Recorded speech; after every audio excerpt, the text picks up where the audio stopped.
So we'll start with next chapter, that is electromagnetic induction. बहुत easy और बहुत interesting chapter है. It is too simple and too interesting. तो electromagnetic induction.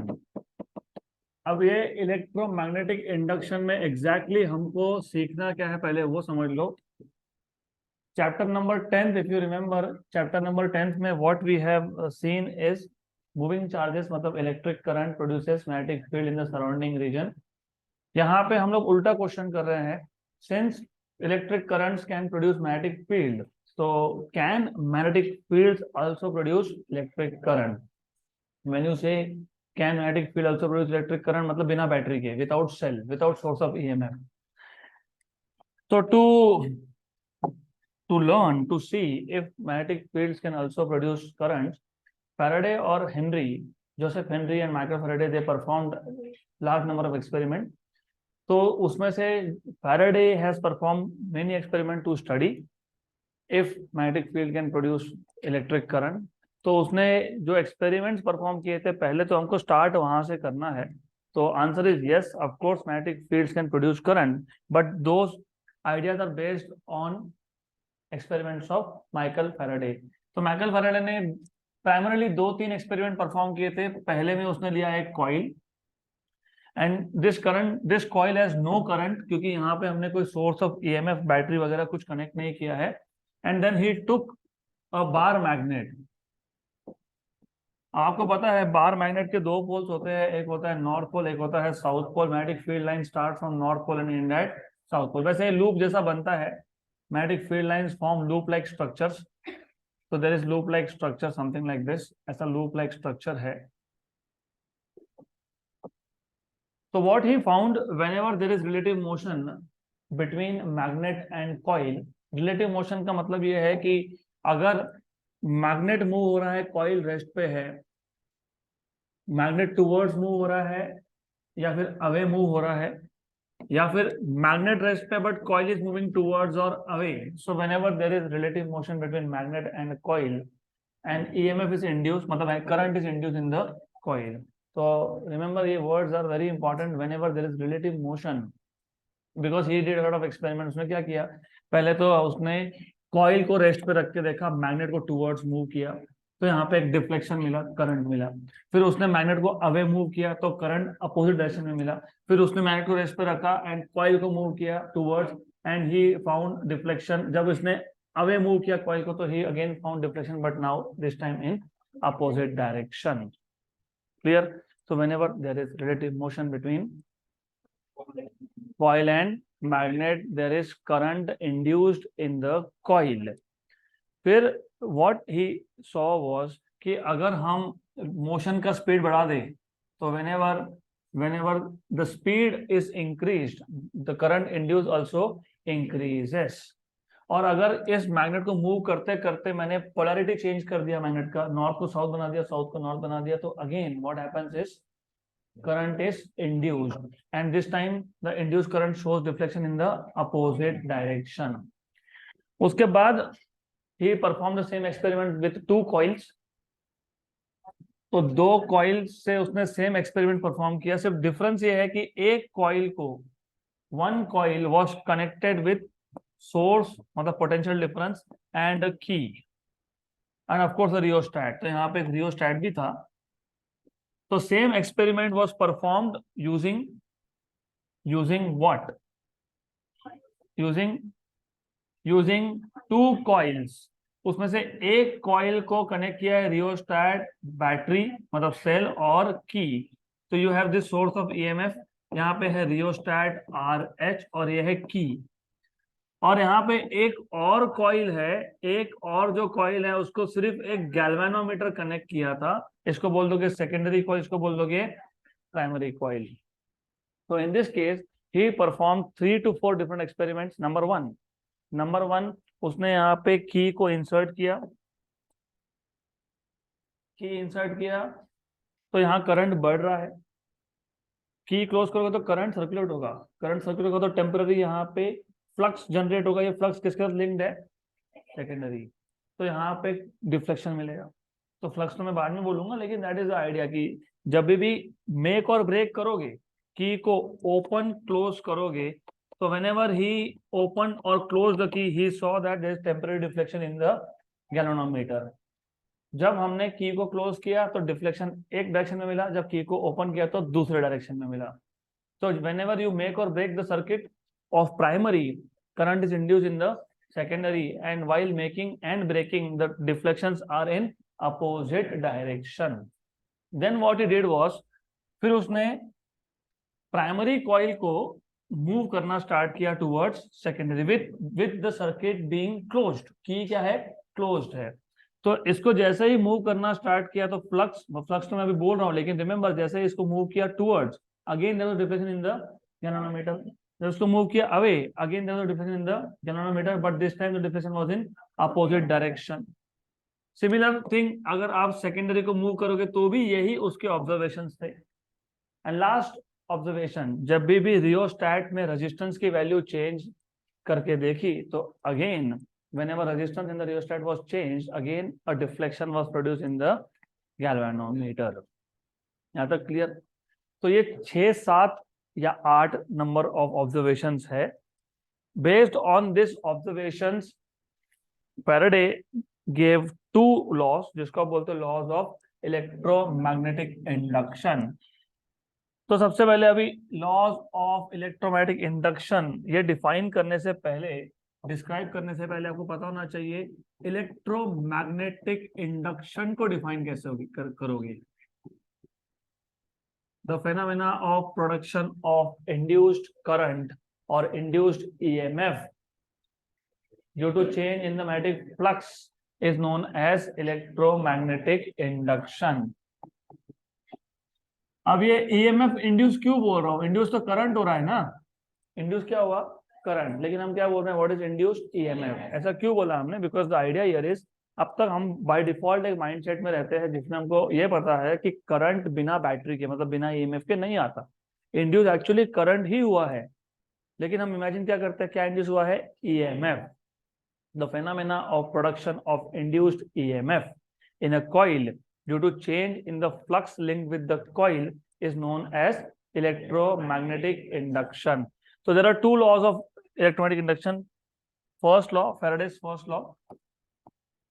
First law जो है ये क्वालिटेटिव है, मतलब ये आपको बताता है कि क्या हो रहा है और कितने क्वांटिटी में हो रहा है. ये सेकेंड लॉ बताता है. तो first law tells you that whenever there is relative motion between coil and magnet, मतलब whenever there is change in the flux linked with the coil, क्योंकि relative motion के बिना flux change होगा नहीं. So आप दोनों तरीके से लिख सकते हो. You can say whenever there is change in the flux linked with the coil, then an EMF is induced in the coil.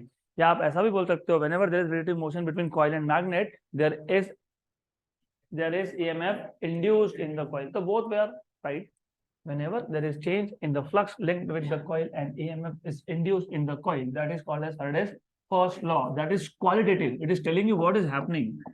Faraday's second law is quantitative. It tells you in what quantity it is happening. So quantitative, right? So quantitative, कितना quantity में हो रहा है? तो the EMF, the magnitude of EMF induced is directly proportional to rate of change of flux linked with the coil. एक second में जितना flux linkage change होगा उतना ही ज्यादा EMF इंड्यूस होगा. तो the EMF induced in the coil is directly proportional to rate of change of flux linked with the coil. इसके बाद आया लेंज लॉ. लेंज लॉ ने सिर्फ फैराडे सेकेंड लॉ में किया करेक्शन. लेंज लॉ बताता है the EMF induced is such that it opposes the change in flux producing it. मतलब इस EMF induced EMF को जिसने प्रोड्यूस किया, किसने प्रोड्यूस किया? चेंज इन फ्लक्स ने. ये उसी को अपोज कर रहा है.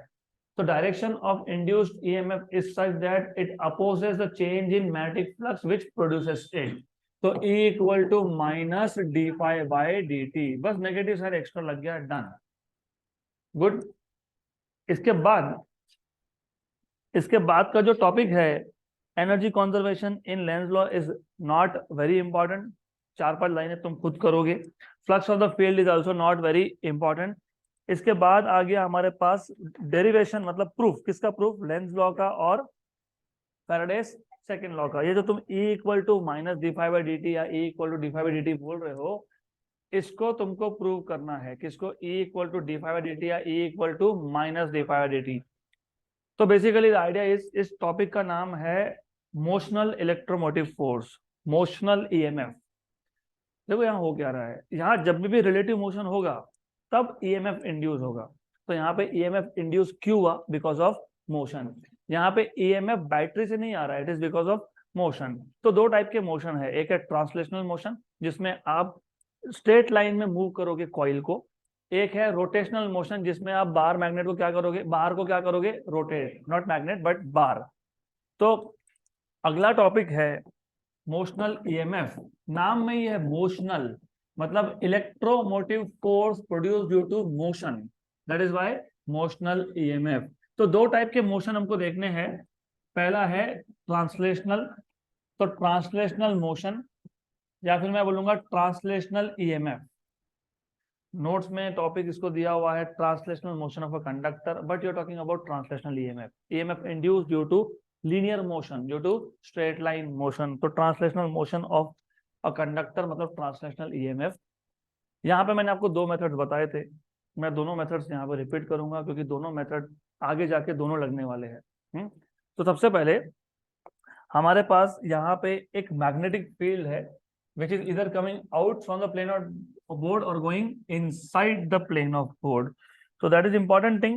So let us take magnetic field which is going inside. तो crossed magnetic field लेता हूँ मैं। आपको ऑलरेडी पता है what is the meaning of crossed magnetic field. Crossed magnetic field मतलब magnetic field which is going inside. And does not matter if you take dot magnetic field which is coming outside. It is basically the same thing. ज्यादा फर्क नहीं पड़ेगा। तो हमारे पास एक uniform magnetic field है।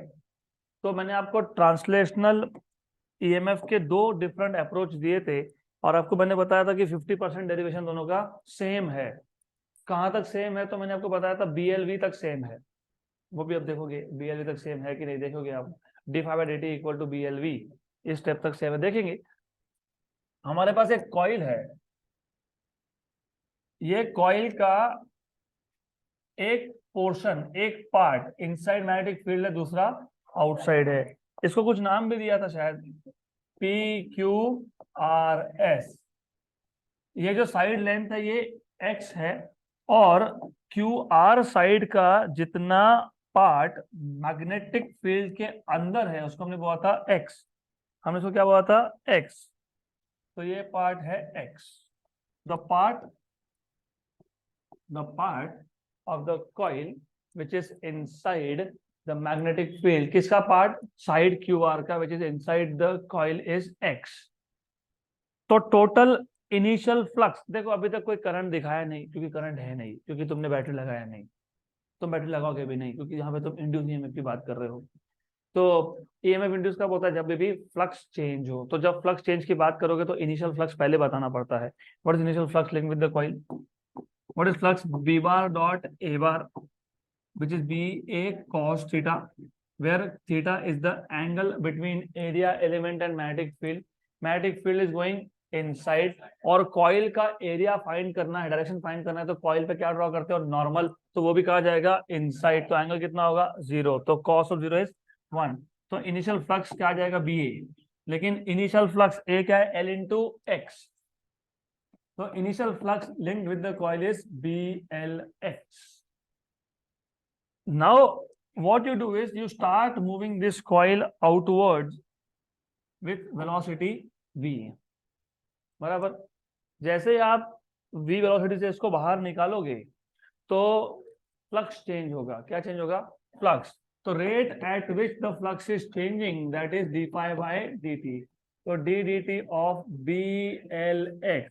मैग्नेटिक फील्ड तुमने चेंज किया क्या, नहीं। ये जो साइड लेंथ था L, ये चेंज होगा क्या, नहीं।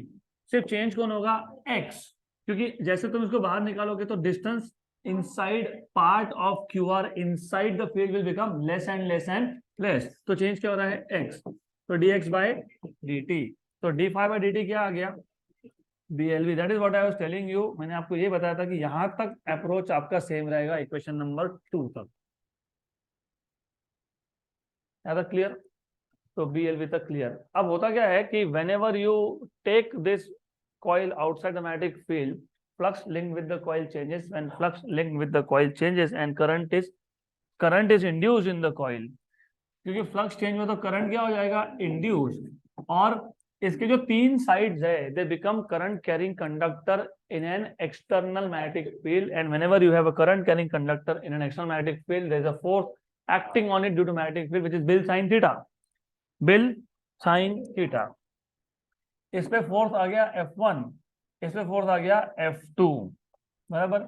ये F1 फोर्स है नीचे, F2 फोर्स है, और ये F1 F2 क्या हो जाएगा, कैंसल। इस साइड पे फोर्स होगा F जो कैंसल होगा नहीं, तो there is this force F which does not cancel out, this force F1 cancels out F2। क्यों, क्योंकि करंट का डायरेक्शन अपोजिट है दोनों में, तो फोर्स का डायरेक्शन भी क्या होगा, opposite. So F1 and F2 they are equal in magnitude, opposite in direction, and hence they cancel out. तो कैंसल कौन नहीं हुआ, F, मतलब ओवरऑल फोर्स अंदर की तरफ है, और यही तो होना वाला था, क्योंकि लेंज लॉ ने बताया ये था। जो कॉज है इंड्यूस्ड ईएमएफ का कॉज है, क्या कॉज था, मोशन ऑफ कॉइल आउटसाइड। तो इंड्यूस्ड ईएमएफ क्या करता है, इंड्यूस्ड करंट क्या करता है, उसी को अपोज करता है। तो करंट पे फोर्स कैसा लगा, इनसाइड, उसको जिसने प्रोड्यूस किया था आउटवर्ड मोशन को, वो उसी को अपोज करने लग गया, तो ये होना ही चाहिए। विच मीन्स आप कॉइल को बाहर मूव कर रहे हो, फोर्स कहाँ है, अंदर की तरफ।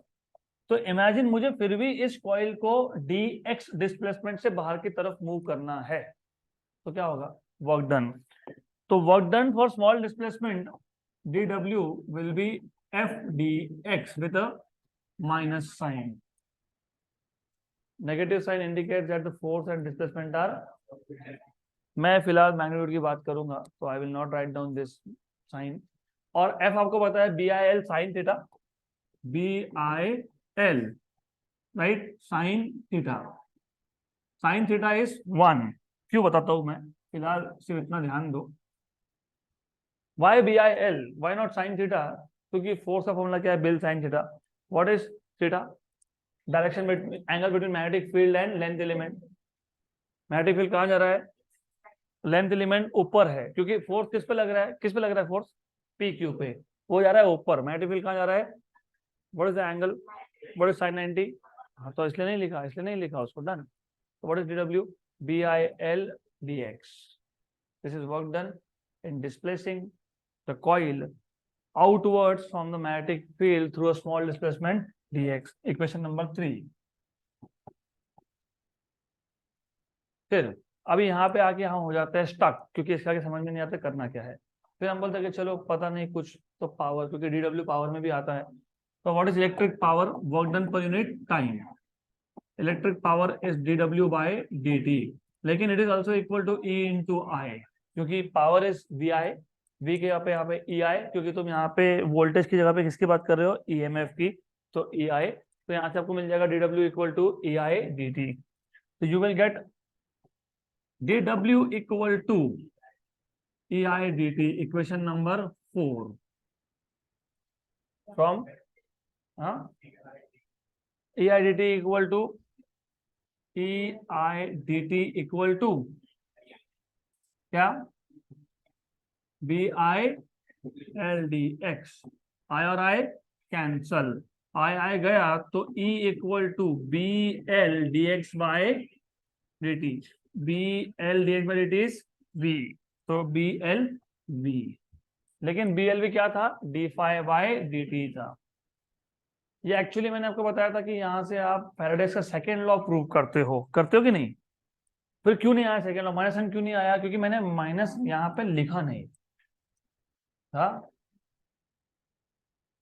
Lenz law, Faraday second law में माइनस होता है क्या, तो किस में होता है, हाँ, तो आप क्या प्रूव करते हो, लेंस लॉ। तो ये माइनस साइन अगर लिख देते तो यहाँ लिख देते तो यहाँ पे भी आ जाता माइनस, तो यहाँ माइनस तो यहाँ पे भी आ जाता आपका माइनस, तो ये माइनस और ये भी। तो फिर BL भी क्या है, d5/dt।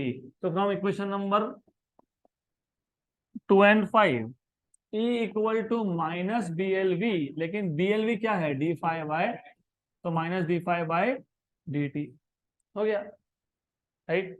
तो नेगेटिव साइन मैं जानबूझ के अवॉइड कर रहा था, because you can also show that magnitude of E equal to d5/dt, but ठीक है। नंबर 2, इसी का एक दूसरा अप्रोच है, जिसमें हमने यहाँ क्या किया, हमने कॉइल का एक पोर्शन लिया which is inside and the other is outside. और यहाँ पे जो कॉइल है, इस कॉइल के चारों साइड थे फिक्स। क्या थे? फिक्स। अब जो दूसरा अप्रोच है, उसमें एक साइड है मूविंग, तो एक मूविंग साइड है, ये साइड है मूवेबल, और ये पूरा का पूरा कॉइल है इनसाइड मैग्नेटिक फील्ड। तो बिल्कुल गड़बड़ नहीं चाहिए। I will not keep on telling you the same thing over and over again.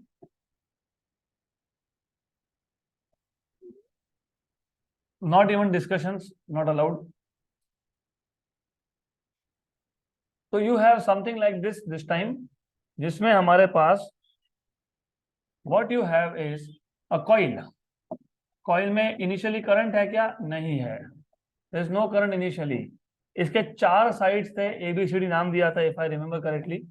नाम कुछ भी तो कोई फर्क नहीं पड़ता है, सिर्फ इसमें एक साइड है which is flexible to move. तो एक साइड है जो मूव होगा, बाकी सारे साइड्स क्या है? फिक्स्ड है। If I remember, A, B, C and D was the side which can move। तो ठीक है, whatever it is। तो इनिशियली ये जो साइड लेंथ है BC, दिस इज x। कितना डिस्टेंस है ये? x। तो अप्रोच में छोटा सा चेंज। पहले कॉइल के चारों साइड्स फिक्स थे, एक पार्ट कॉइल का इनसाइड मैग्नेटिक फील्ड था, एक आउटसाइड था। फिर आप कॉइल को बाहर मूव कर रहे हो, पूरे के पूरे कॉइल को बाहर मूव कर रहे हो। यहाँ पे हम कर क्या रहे हैं, हमारे पास कॉइल है, पूरा का पूरा मैग्नेटिक फील्ड के अंदर है, लेकिन ये जो साइड BC है, ये CD है, ये मूवेबल है, राइट। तो initial flux link with the coil will be again the same. Initial flux phi क्या आएगा? BA। What is A? LX। तो इनिशियल फ्लक्स इज BLX, क्योंकि flux is B into A। फिर तुम क्या करते हो, इसको बाहर की तरफ मूव करते हो विद वेलोसिटी v। तो since you are moving this outside, flux link with the coil will change. तो d5/dt will be d dt of BLX। Constant क्या है? B, और L चेंज क्या हो रहा है? X। BLV। Equation number 2। तो मैंने आपको बताया था कि इस इक्वेशन तक डेरिवेशन का अप्रोच है सेम। इसके आगे भी सेंटेंस है same. Since the flux linked with the coil changes, EMF and hence current is induced। तो करंट इंड्यूस हो गया। तो करंट अगर इंड्यूस हुआ, तो करंट इंड्यूस होने की वजह से फोर्सेस एक्सर्ट होंगे। ऊपर फोर्स आएगा और नीचे भी फोर्स आएगा, ये हो जाएगा कैंसल। F2 और F1। इसको तुम नहीं भी लिखोगे तो चलेगा, क्योंकि हम बेसिकली यहाँ पे करंट का यूज नहीं करते है। फोर्स एक्ट हो रहा है, यस, पर बेसिक डिफरेंस पता होना चाहिए। पिछले अप्रोच में हम बोलते हैं कि ऑल द साइड्स जो मैग्नेटिक फील्ड के अंदर थे, तीन, चौथा तो था ही नहीं ना फील्ड के अंदर, तो उन तीनों पे फोर्स एक्ट हुआ, because they are current carrying conductor inside external magnetic field. दो कैंसिल हो गए, एक आ गया बिल साइन थीटा इज 1, तो बिल BIL। वहां पे तुम करंट यूज करते हो फॉर फोर्स, यहाँ पे तुम करंट यूज ही नहीं करते हो। तुम बोलते हो कि जैसे फ्लक्स चेंज हुआ, फ्लक्स चेंज हुआ, फ्लक्स चेंज हुआ तो क्या होगा? करंट इंड्यूस होगा। करंट इंड्यूस होना मतलब चार्जेस का मूव होना। करंट मतलब क्या? Motion of charges. फिर हम बोलते हैं कि अच्छा करंट है तो चार्जेस मूव हो रहा है। तो यहाँ पे एक चार्ज इमेजिन कर लो, imagine some charge here Q। तो ये भी तो मूव होगा, फिर होगा क्या मूव? यस। ये चार्ज क्या होगा? मूव होगा। ये चार्ज कहां से कहां जाएगा? D से C जाएगा। अब ये चार्ज मूव हो रहा है इन एन एक्सटर्नल मैग्नेटिक फील्ड। तो पहले तुम बोल रहे थे कि करंट कैरिंग कंडक्टर पे फोर्स लग रहा है, यहाँ पे क्या बोल रहे हो? मूविंग चार्ज पे फोर्स लग रहा है। तो what is force acting on moving charge? हाँ, q v bar cross B bar. Velocity downwards, magnetic field inside, angle is 90, तो force equal to q v B. Sine 91 हो गया ना, तो force is q v B. Clear यहां तक? फिर आप बोलोगे कि सपोज सपोज इस चार्ज ने ये डिस्टेंस एल कवर कर लिया, मतलब चार्ज का क्या हो गया, डिस्प्लेसमेंट अपने आप होता है क्या, ये कैसे होता है, वर्क डन। तो what is work done, force into displacement कितना हुआ, एल। फोर्स कितना है, क्यू वी बी एल। ये आ गया वर्क डन, बराबर। फिर फिर इलेक्ट्रोस्टैटिक्स में मैंने आपको बताया था कि work done is equal to charge into EMF, मतलब चार्ज इनटू पोटेंशियल डिफरेंस। बताया था मैंने चार्ज इनटू पोटेंशियल डिफरेंस। यहाँ पर d W equal to q into E. अरे W equal to q into V लिखते हो, तो यहाँ पे ई के पे क्या आएगा, वी के पे क्या आएगा, ई आएगा। तो इन दोनों इक्वेशन से क्या मिल गया आपको, इक्वेशन नंबर 3 और 4 से क्या मिल गया, q E equal to q v B L, q q, तो E equal to B L v, equation number 5। लेकिन E equal to B L we, लेकिन बी एल वी क्या है, तो फ्रॉम इक्वेशन नंबर 2 एंड 5 क्या मिल गया, E equal to D five by D T, from equation number 2 and 5। हाँ of course mod, क्योंकि हम यहाँ पे बेसिकली मॉड्स की बात कर रहे हैं ना, we are not talking about direction, मतलब negative sign here of course. Clear? तो अप्रोच याद रखो क्या है, नो प्रॉब्लम एट ऑल। यहाँ पे सिर्फ इतना है कि when you move one side outside with velocity v, flux linked with the coil changes and hence current is induced. When current is induced, charges start moving. You take one charge at d q, it will start moving, it will go to c, it will cover a distance of l, but this charge is moving in an external magnetic field, hence it will experience a force q v bar cross b bar, that is q v b sin theta, but theta is 90, so q v b।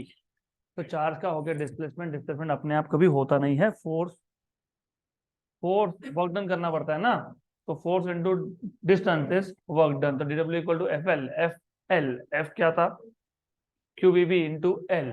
लेकिन work done in electrostatics is also charge that is moving into EMF, तो Q E, तो Q E equal to Q B B L. तो वहां से आ गया E equal to B L we, लेकिन B L we क्या था, D five by D T था। ब्रेन मैपिंग करो, टाइम है, अभी भी टाइम है। You have to learn how to make maps of derivation. फिर भूल जाते हैं, मुझे सब आता था लेकिन मैं प्रेशर की वजह से सब भूल गया। तो वो भूल क्यों गए तुम, प्रेशर लेने के लिए किसने बोला तुमको, रटना बंद करोगे तो होगा। तुम बस भूल रटोगे, ये स्टेप ये स्टेप ये स्टेप, तो गए काम से। तो चलो अभी इसके बाद पता है क्या आएगा, रोटेशनल रोटेशनल रोटेशनल ईएमएफ।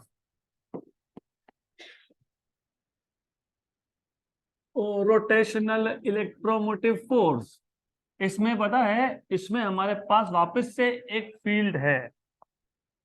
कौन सा फील्ड है, क्रॉस्ड फील्ड है। इसमें हमारे पास एक रॉड है, सम मेटल का रॉड है, कंडक्टिंग मटेरियल का रॉड है, जो पिवोटेड है। पिवोट करना मतलब एक जगह पे उसको नेल से फिट करना।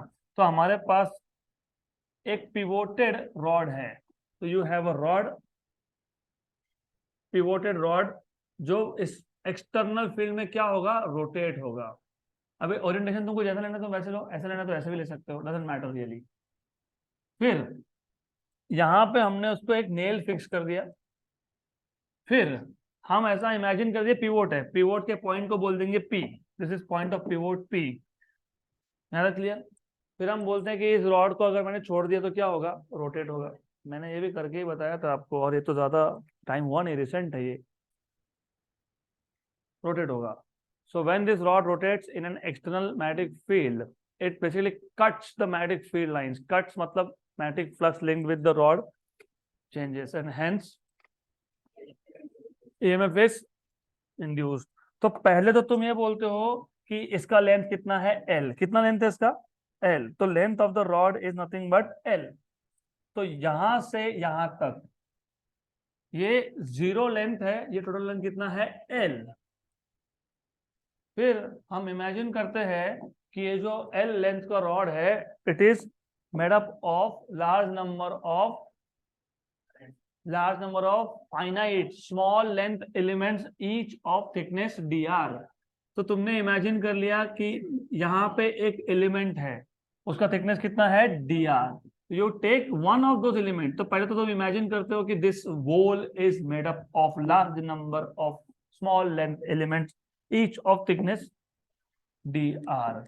और ये जो एक एलिमेंट मैं इमेजिन कर रहा हूं वो पिवोट से कितने डिस्टेंस पे है r। कितने डिस्टेंस पे है r। इसका थिकनेस कितना है dr।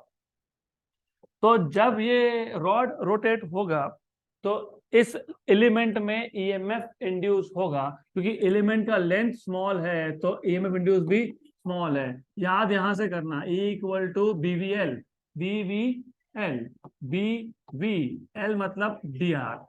और क्योंकि L छोटा है तो E भी छोटा है, तो DE equal to BV dr, BV dr। now clear what is V R omega। तो what is V R omega, तो B R omega dr। ये तो आपको मिल गया EMF induce in small element. हमको अगर टोटल चाहिए इंटीग्रेशन फ्रॉम 0 टू L, क्योंकि ये पूरे के पूरे लेंथ में छोटे छोटे dr है, तो integration 0 to L B R omega dr। तो E equal to B omega constant R dr from 0 to L। तो E equal to B omega R square by 2 from 0 to L। तो you will get therefore E equal to B omega L square by, खत्म। This is EMF induced. और इस पे questions आते हैं spokes of your bicycle, axle और rim, इसके बीच में कितना ईएमएफ इंड्यूस हुआ। तो that is the formula you are supposed to use, B omega L square by 2। इसके बाद है एसी जनरेटर, तो मैं एसी सर्किट्स में ही लेता हूं तो तभी देंगे induction and energy transfer. Induction and energy transfer बहुत सिंपल सा टॉपिक है।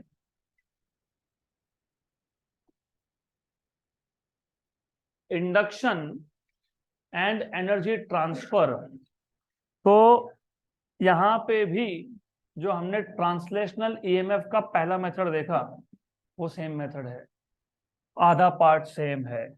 मतलब ये जो मैंने लिया था ये सेम सेम।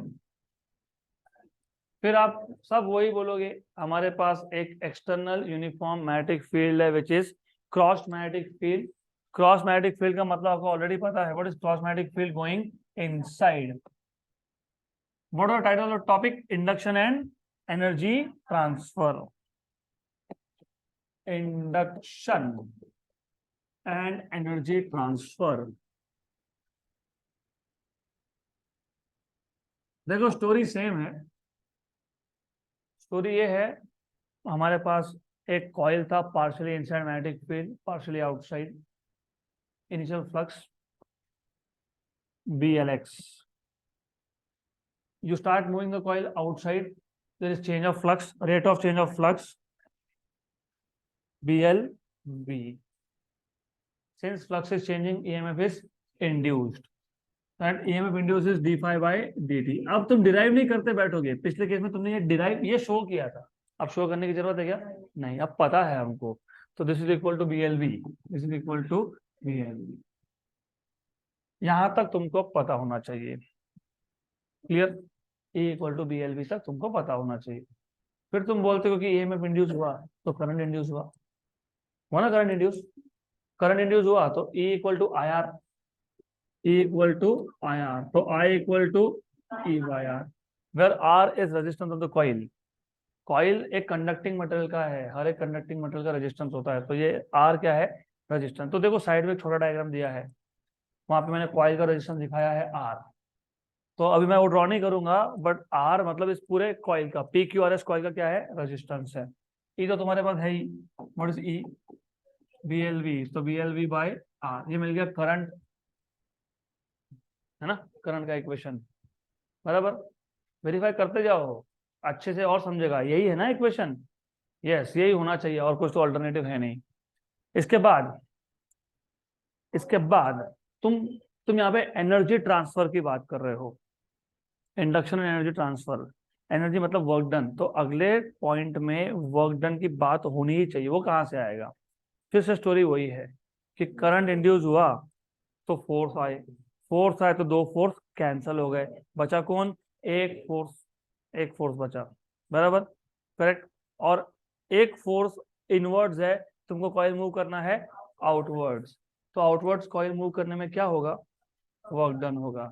तो work done is given by, what is work done? बस force into displacement, force into distance मतलब फोर्स इनटू डिस्प्लेसमेंट। फिर उसके बाद आप बात करोगे पावर की, the rate at which work is done, एक सेकेंड में कॉइल को बाहर मूव करने में कितना वर्क हुआ, that is power rate at which work is done. सिर्फ क्या है ना, छोटे छोटे स्टेप्स में डिफरेंस है। वहां पे तुम एक्चुअली लिखते हो W equal to minus F D X, तुम यहाँ पे एक्चुअली लिखते हो W equal to minus F D X. क्यों लिखा था? क्योंकि तुमको E equal to D phi by D T prove करना था। यहाँ तुमको प्रूव नहीं करना, ये हम ऑलरेडी पता है हमको कि वो है। यहाँ पे हमको एनर्जी ट्रांसफर की बात करनी है। तो वापस से उस लूप में अटक मत जाना, D W equal to minus F D X, step नहीं याद आ रही, तो तुमको वो करना ही नहीं है। तुमको बोलना है करंट इंड्यूस हुआ, तीन साइड्स पे फोर्स एक्ट हुआ, दो का फोर्स कैंसिल हो गया, एक का फोर्स कैंसिल नहीं हुआ, मुझे कॉइल को बाहर निकालना है, फोर्स अंदर की तरफ है, वर्क डन होगा, वर्क होता है फोर्स इनटू डिस्प्लेसमेंट। और एक सेकंड में कितना वर्क हुआ उसको क्या बोलते हो? Power. The rate at which work is done is power. तो power is work upon time, but work is force into displacement upon time, लेकिन displacement upon time is velocity। तो what is power? force into velocity। अब यहां से आगे तुमको चीजें वापस से फॉर्मूला के फॉर्म में लानी है। तो power is force, force is BIL, BIL, of course sine theta, वापस स्टोरी वही है, angle is 90, sine 90 is 1 into velocity that is v। मतलब यहां तक तुमने लिख दिया power is force into velocity, लेकिन फोर्स इज BIL और वेलोसिटी इज v। तो आई तुमने ऑलरेडी लिखा है, BLV by R into L, और B square L square V square by R, ये आ गया पावर। ये मैकेनिकल पावर है, this is the rate at which mechanical work is done to take the coil out from the magnetic field. अपने आप तो coil अपने आप बाहर जाएगा क्या? हमने वर्क किया, तो मैकेनिकल वर्क है ये। अब क्वेश्चन ये है कि energy, work is energy which can neither be created, तो गया कहाँ पे? फिर हमको हीट का इक्वेशन पता था। You remember what is heat generated? I square R, right. तो हमको पता है heat generated is I square R, लेकिन आई क्या है? BLV बाय आर का स्क्वायर इंटू आर। तो ये आ गया B square L square V square by R square, और एक आर कैंसल। ये क्या है? Heat generated. ये क्या है? Heat generated, of course per unit time, क्योंकि तुम पावर लिख रहे हो ना, तो एनर्जी अपॉन टाइम है। तो व्हाट डू यू अंडरस्टैंड कि ये जो तुमने मैकेनिकल वर्क किया था पर यूनिट टाइम, वो था B square L square V square by R, और per unit time heat generated भी है B square L square V square by R. इसका मतलब जो मैकेनिकल पावर है वो हीट में कन्वर्ट हो गया, इसलिए नाम पता है क्या है? Energy transfer. The amount of energy that we are spending in taking the coil out is appearing in the form of heat. हो गया खत्म। इसके बाद का टॉपिक है सेल्फ इंडक्टेंस। मैंने एक्चुअली इसको 2 लेक्चर दिए हैं, लेकिन वो एक में खत्म होता है ये चैप्टर, तो देखते हैं, हो गया तो वेल एंड गुड। हमारा वैसे भी एक चैप्टर मिसिंग चल रहा है, वो कवर हो जाएगा फिर। तो self inductance, very simple concept, extremely easy, extremely simple. हमारे पास एक कॉइल है, एक ही कॉइल है, और यहाँ पे तुमने इसको लगा दिया मैग्नेटिक फील्ड कहाँ लगाया, सोर्स लगा दिया आपने, या तो एसी सोर्स लगाओ या तो डीसी सोर्स लगाओ। अगर आपको एसी में कंफ्यूजन तो डीसी लगा दो, क्या फर्क पड़ता है, डीसी सोर्स लगाओ, सब सोर्स ऑफ ईएमएफ, राइट। और जैसे ही तुम की को क्लोज करोगे, रियोस्टेट भी होगा तो होगा, जैसे तुम की को क्लोज करोगे, आपको पता होना चाहिए, भले ही ये डीसी सोर्स हो, भले ही इसका करंट कैपेसिटी 10 एम्पियर का हो, लेकिन की क्लोज करने के बाद 0 से डायरेक्ट 10 नहीं जाता है, इन स्टेप्स बढ़ता है, मैक्सिमम करंट मिल जाता है आपको 10। तो जब करंट बढ़ रहा है तो current through the coil is also increasing, current through the coil increases, मतलब मैग्नेटिक फील्ड ऑल्सो इंक्रीजेस, क्योंकि तुमने लास्ट चैप्टर में देखा कि magnetic field is proportional to current, more the current more is the magnetic field. तो की close करने के बाद जैसे करंट बढ़ेगा इन स्टेप्स, मैग्नेटिक फील्ड भी बढ़ेगा, मैग्नेटिक फील्ड बढ़ेगा तो मैग्नेटिक फ्लक्स बढ़ेगा, किसका फ्लक्स, कॉइल का। तो करंट पास होगा तो कॉइल में फ्लक्स जनरेट होगा, और ये फ्लक्स खुद के साथ ही लिंक्ड है। whenever flux linked with the coil changes and EMF is induced in the coil, तो यहाँ पे खुद के ही करंट के चेंज की वजह से खुद में ही EMF इंड्यूस हो गया, तो क्या बोलते हो, सेल्फ इंडक्शन। इंडक्टेंस तो कोएफिशिएंट है, self induction, the phenomena of production of induced EMF in a coil due to the change in the current in the same coil is known as self induction। और हमको already पता है, क्या पता है, हमको पता है कि फ्लक्स डिपेंड करता है मैग्नेटिक फील्ड पे और वो डिपेंड करता है करंट पे। तो जितना ज्यादा करंट उतना ज्यादा flux, flux is directly proportional to current. ये टोटल फ्लक्स है, मतलब जितने भी टर्न्स होंगे सारे का मिला के है, सिंगल टर्न के फ्लक्स को हम नोटेशन अलग देंगे बाद में, ये टोटल फ्लक्स है। तो इसको हटाया तो कांस्टेंट ऑफ प्रोपोर्शनलिटी, जिसको आप बोलते हो सेल्फ इंडक्टेंस या फिर coefficient of self induction, where L is a constant of proportionality known as self inductance or coefficient of self induction। फिर हमको पता है E equal to minus D phi by D T, चलो step लिख ही देता हूं मैं, E equal to minus D phi by D T, तो E equal to minus D D T of L I, तो E equal to minus L D I by D T.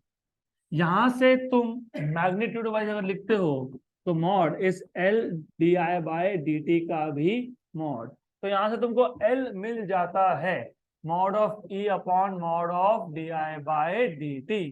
तो self inductance या coefficient of self induction is the ratio of induced EMF in a coil to that of rate of change of current in the same coil.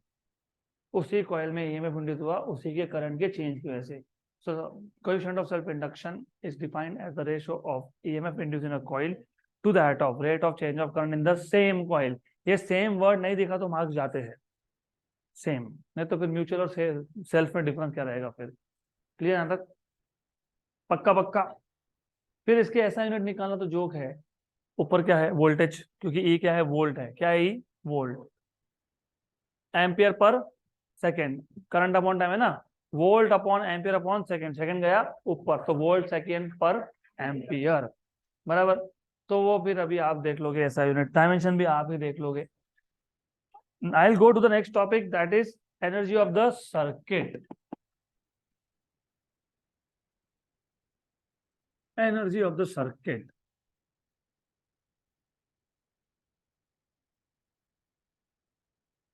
वापस से story वही,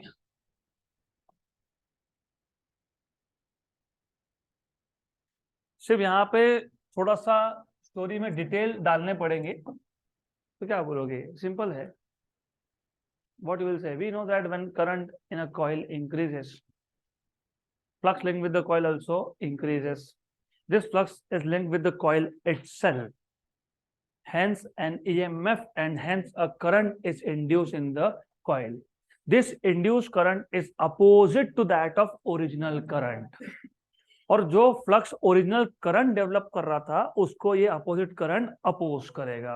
इसका मतलब अगर हमको original current को फ्लक्स डेवलप करना है तो उसको अपोजिशन फेस करना पड़ रहा है, किसका, इंड्यूस करंट का। तो इसलिए बोलता हूँ कॉन्सेप्ट को एकदम मैपिंग करना पड़ता है। की क्लोज किया, करंट इंक्रीज होने लगा, करंट इंक्रीज हुआ, मैग्नेटिक फील्ड बढ़ने लगा, ये मैग्नेटिक फील्ड खुद कॉइल का है, खुद के साथ लिंक्ड है, मैग्नेटिक फील्ड चेंज हुआ, फ्लक्स चेंज हुआ, फ्लक्स चेंज हुआ, ईएमएफ इंड्यूस हुआ, ईएमएफ इंड्यूस हुआ, करंट इंड्यूस हुआ, और एक करंट अपोजिट होता है टू दैट ऑफ ओरिजिनल। तो ओरिजिनल करंट को अपना मैग्नेटिक फ्लक्स बनाने में अपोजिशन फेस करना पड़ा। जहां भी अपोजिशन होती है वहां पे वर्क डन होता है। Work done is a form of energy which can neither be created not destroyed. तो this work done is stored in the magnetic field, जिसको आप बोलते हो एनर्जी ऑफ द सर्किट। तो मैग्नेटिक एनर्जी और energy of the circuit they are same thing, वो दो अलग अलग चीजें है ही नहीं, सिर्फ नाम अलग अलग है। क्लियर? तो इसके डेरिवेशन के स्टेप्स भी एक्सट्रीमली सिंपल है। तो स्टार्ट कहाँ से करते हैं? आप बोलते हो कि चलो एक काम करते हैं। अभी दो तरीके हैं सोचने के। देखो करंट तो चेंज होने वाला है, तो करंट चेंज होगा तो फ्लक्स चेंज होगा, फ्लक्स चेंज होगा तो ईएमएफ इंड्यूस होगा, ईएमएफ इंड्यूस होगा तो वर्क डन, मतलब ईएमएफ इंड्यूस होगा तो करंट इंड्यूस होगा। करंट इंड्यूस किसको अपोजिट है? ओरिजिनल को। तो मुझे अगर original current D I small value से भी बढ़ाना है तो अपोजिशन है, तो small amount of work done है। ये एक अप्रोच है। दूसरा अप्रोच ये है कि small amount of time dt में कितना वर्क डन हो रहा है। What is dw by dt? ए आई, बस खत्म। तो dw क्या आ गया? ए आई dt। This is the small amount of work done in time t। Magnetic flux, total magnetic flux झटके से डेवलप होगा क्या? नहीं, स्लोली। तो हर टाइम dt इंटरवल में फ्लक्स थोड़ा थोड़ा बढ़ेगा। बढ़ेगा तो अपोजिशन था, अपोजिशन था तो वर्क डन है। तो स्मॉल टाइम dt में वर्क डन कितना है? dw। वो क्या है? ए आई dt। लेकिन e क्या है? Minus L D I by D T, I D T, D T D T. मैंने इसलिए तो बोला स्मॉल टाइम इंटरवल में कितना वर्क डन है, या तो स्मॉल करंट को इंक्रीज कर, करंट को स्मॉल वैल्यू से इंक्रीज करने में कितना वर्क डन है, कितना है? Minus L I D I, minus L I D I. ये आ गया आपके पास small amount of work done.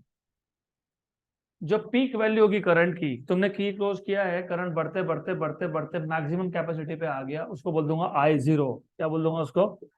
I zero. तो डी आई से जब करंट चेंज हुआ तो वर्क डन कितना हुआ? D W which is minus L I D I. तो टोटल वर्क डन कितना होगा? कहां से?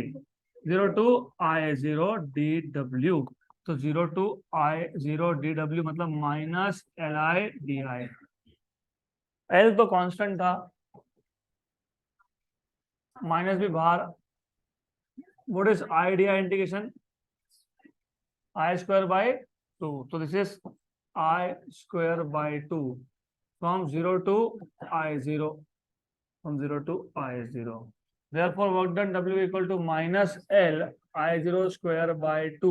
Magnitude wise, magnitude wise मतलब mod value बराबर, and this is stored in the form of energy. This is energy of the circuit. फिर इस equation से हम लोग सेल्फ इंडक्टेंस का एक अल्टरनेट डेफिनेशन बना लेते हैं।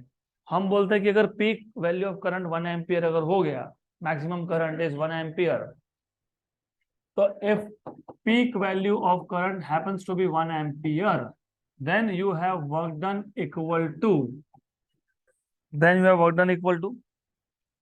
हाँ, L by 2, तो L equal to, so self inductance is numerically equal to twice the work done in establishing the magnetic flux associated with a current of 1 ampere. हो गया? हो गया? 16 चैप्टर 16 घंटे done. This is what I am telling you again and again. कुछ है नहीं इसमें। इसके बाद पता है क्या होगा? Self inductance of a solenoid, right? इसके बाद आएगा सेल्फ इंडक्टेंस ऑफ सोलेनॉइड, क्योंकि उसके अगले टॉपिक के, उसका अगला टॉपिक है एनर्जी डेंसिटी का। एनर्जी डेंसिटी के लिए आपको self inductance of a solenoid का फॉर्मूला लगता है। तो इसलिए डायरेक्ट जंप नहीं मार सकते, क्योंकि हमने जंप मारा था रेगुलर क्लास में, फिर मैं आपको बैक लेके आया कि याद रखना इसके लिए ये चाहिए। फिर हमने L by L equal to mu zero N square A ऐसा डिराइव किया था। अगला टॉपिक है inductance of solenoid. Self inductance ही बेसिकली वो इंडक्टेंस ऑफ सोलेनॉइड।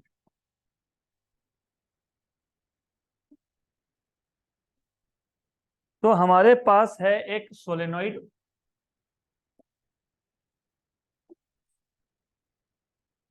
इस सोलेनॉइड पे है वाइंडिंग्स, ऑफ कोर्स इस वाइंडिंग में है करंट। क्या है इसमें? करंट। क्या है? करंट। अभी करंट को मैंने स्मॉल आई लिखा था, कैपिटल आई लिखा था, मेरे को याद नहीं अब। स्मॉल आई, ठीक है, notation doesn't matter really, but ठीक है, I just want to keep it at par with the notation of your text book. The length is L. वही स्टोरी, total flux is proportional to current. Flux is proportional to I. Flux equal to Li. Flux is N phi B, where N is the total number of turns in the solenoid, winding of solenoid, and phi B is the flux linked with each turn. तो story वही है वापस से, total flux is proportional to current. Flux equal to Li. Total flux is number of turns into flux linked with each turn equal to Li. Equation number 1. Where phi b is the flux linked with each turn, single turn. So phi b is flux linked with each turn. Each turn. फिर आप बोलते हो लेकिन wait, मेरे को N phi b का और एक फॉर्मूला भी मिल सकता है। एन phi b का मिल सकता है N B bar dot A bar, which is N B A cos of 0 1। क्यों ऐसा? अरे सोलेनॉइड में मैग्नेटिक फील्ड होता है अलोंग द एक्सिस, और ये मैग्नेटिक फील्ड टर्न को है परपेंडिकुलर, और ये जो एरिया है, एरिया का डायरेक्शन भी होता है परपेंडिकुलर। मतलब बी और ए का डायरेक्शन क्या है? सेम। तो एंगल कितना है? 0। तो cos 0 कितना है? 1। क्लियर? लेकिन ये सोलेनॉइड है। चैप्टर नंबर 11 जो हमने कल कंप्लीट किया revision, B equal to mu 0 N I. तो म्यू 0 स्मॉल एन आएगा, small N I. Equation number 2। Equation number 1 और 2 का लेफ्ट हैंड साइड है सेम, तो राइट हैंड साइड भी होगा सेम। तो from equation number 1 and 2 you will get Li equal to Li equal to n mu 0 N I. लेकिन तुमको पता होना चाहिए ये जो नंबर ऑफ टर्न्स होता है small N, this is number of turns per unit. तो अब या तो तुम स्मॉल एन को एन बाई एल लिख लो, या तो तुम कैपिटल एन को एन इंटू एल लिख लो। तो सब्स्टिट्यूट कर दो। L equal to N L mu 0 N, कुछ रह गया मुझे पता, something is missing, I will write it down. N square L mu 0, तो L bye L is mu 0 N square. Missing is A। क्या छूट गया हमसे? A, क्योंकि हमने B तो लिख दिया लेकिन यहाँ पे A लिखा क्या? नहीं, तो A भी हमको लिखना पड़ेगा। तो आ गया A, तो उधर आ गया A, तो इधर आ गया A, यहाँ आ गया A, यहाँ पे भी आ गया A। Here also you will have A and A। This is inductance per unit length, mu 0 N square A। Inductance per unit length. इसके बाद आप बात करते हो एनर्जी डेंसिटी की। मतलब देखो ऐसा है, फिर से कनेक्ट करो। सोलेनॉइड में से तुमने करंट पास किया है, करंट बढ़ रहा है, फ्लक्स बढ़ रहा है, फ्लक्स बढ़ रहा है तो फ्लक्स चेंज हो रहा है, फ्लक्स चेंज हो रहा है तो खुद कॉइल के साथ लिंक्ड है, खुद कॉइल के साथ लिंक्ड है, तो करंट इंड्यूस होगा जो इस डेवलपिंग फ्लक्स को अपोज करेगा। तो वर्क डन होगा, वर्क डन होगा तो वो वर्क डन स्टोर हो जाएगा इन द फॉर्म ऑफ एनर्जी, जिसको बोलते हो मैग्नेटिक एनर्जी। मतलब मैग्नेटिक एनर्जी का टॉपिक अलग से लेने की जरूरत नहीं है, वो एनर्जी ऑफ सर्किट ही है। कितना है वो? Li0 square by 2। ये पूरा का पूरा एनर्जी स्टोर कहाँ हो गया? In the volume of solenoid. मतलब पूरा का पूरा हो गया यहाँ पे store in the volume of solenoid. हमको फाइंड करना है कि यूनिट वॉल्यूम में कितना एनर्जी स्टोर्ड है, इसको क्या बोलते हो? Energy density. तो दो टॉपिक दो नहीं है, सेम है, एक मैग्नेटिक एनर्जी और एक एनर्जी ऑफ सर्किट। तो मैं डबल डबल लूंगा नहीं, क्योंकि वो दो चीज है ही नहीं, वो सेम है। एनर्जी डेंसिटी ये सिर्फ इतना है कि what is the energy stored per unit volume.